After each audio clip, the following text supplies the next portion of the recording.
nagsulat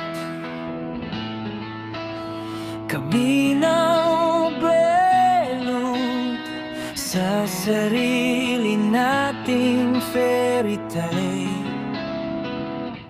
at bumili ng parachute sa isang pagbebenta ng paghalongkat sa simbahan at sa isang sewing machine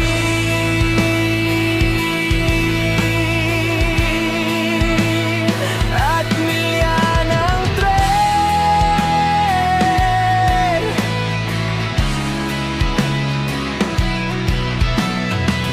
Tinahi namin ang araw sa itaas ng LA sa neve at pula.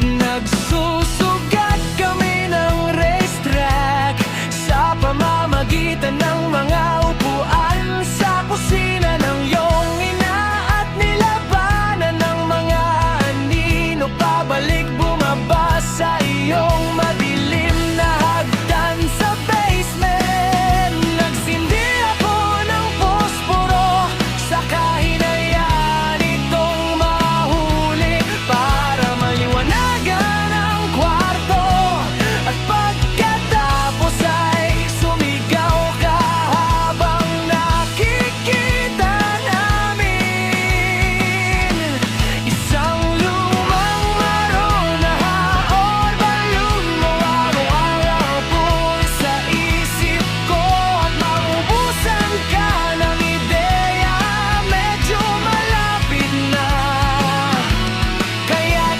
gumastos tayo ang hapon sa isang malamig na hot air balloon. Iwanan ang iyong jacket, sumandal at hawakan ang mga tuktok ng puno sa ibabaw ng bayan. Hindi ako makapintay para halikan ang lupa kung saan man tayo tumampi pabalik. La la la la la la la la la la.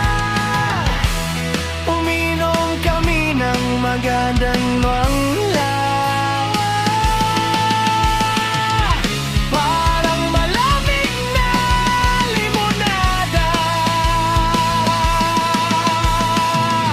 at pareho silang sumakit ang tiyan, nakahandusay sa lilim sa sobrang inip hanggang sa mamatay ka na pabuntong hinihingal.